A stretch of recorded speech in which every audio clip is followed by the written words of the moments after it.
No other American-made monster has caught the attention of thrill-seekers and monster fans like the giant, terrifying ape-like creature known as Kong.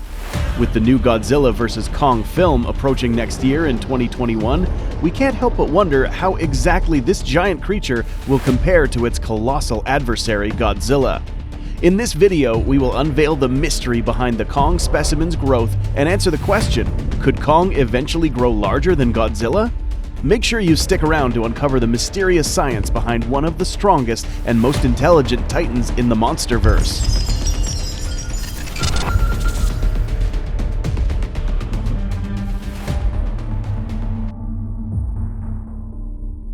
To have a better understanding about the growth and development of the Kong species, we need to dig deep into the backstory of Kong himself.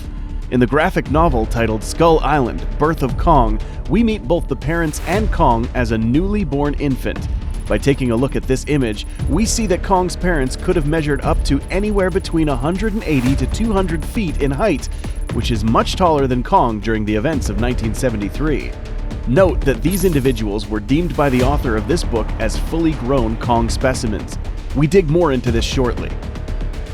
The graphic novel tells us that Kong was born in the midst of a bloody battle between his parents and the skull crawlers. By looking closely at these images and looking at the proportion between Kong and his parents, we can estimate that the infant was anywhere between 40 to 45 feet in height. This size is already large for an infant, nearly half the height of Kong during the events of 1973 in the film Kong Skull Island. The main events of this graphic novel take place in 1995, which is a whole 22 years after the film that took place in 1973. We see that Kong is now obviously much larger than he was in 1973, almost doubling his height in only 22 years. So let's take a look at the Kongs that we have seen so far. We have the infant, the parents, Kong in 1973, and again Kong in 1995. Now, referring back to what the author suggested, we know that these specimens are fully grown. How do they grow this large? Another clue given by the author is the statement that this species is able to adapt according to the size of the present predatory range. The graphic novel provides us with plenty of information about the array of predators and the other hostile creatures that thrive on this island, some possibly measuring more than 200 feet in length and as tall as modern infrastructures, and even redwood trees. This large array of predators could explain why the Kong species adapted to grow up to 200 feet in height. A similar, real-world phenomenon known as predator-prey coevolution explains that over time, both prey and predator evolve and develop certain adaptations to avoid getting eaten by predators or getting killed by prey. Similarly, Skull Island creatures such as Kong species would have experienced this type of evolutionary adaptation to grow to this size. Unfortunately, however, this adaptation did not take effect early enough for the Kong species. The graphic novel reveals that the skull crawlers were capable of overwhelming the Kong species and almost completely wiping them out, leaving only the Kong infant behind. So how would this already adult Kong grow to a size large enough to face Godzilla? If we continue to entertain the idea of a predator-prey coevolution, it is possible that Kong will continue to grow even larger as more super predators appear in Skull Island. This is without mentioning the effects of Hollow Earth radiation that have a direct impact on a Titan's growth rate.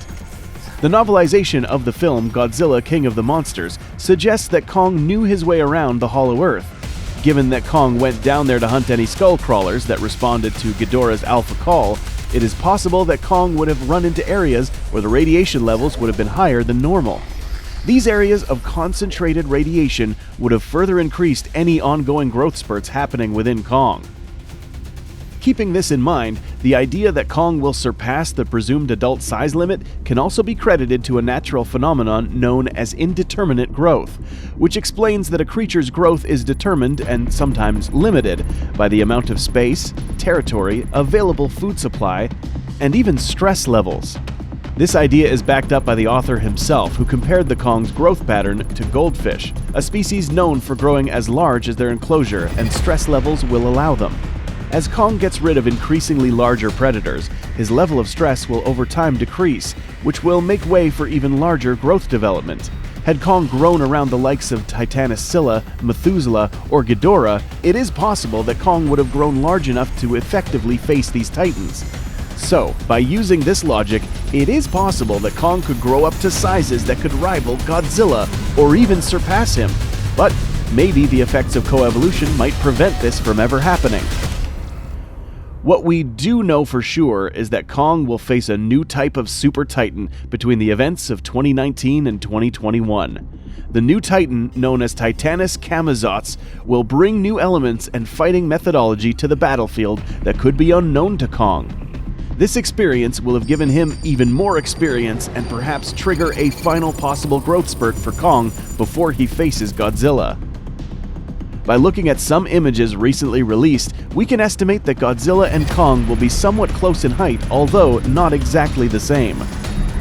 What do you think would have happened if Kong grew up around other mega-titans? Do you think that Kong could have grown taller than the Godzilla species? Be sure to let us know what you think in the comments. For more information about your favorite kaiju, make sure you leave a like and subscribe. Thank you for watching. See you next time.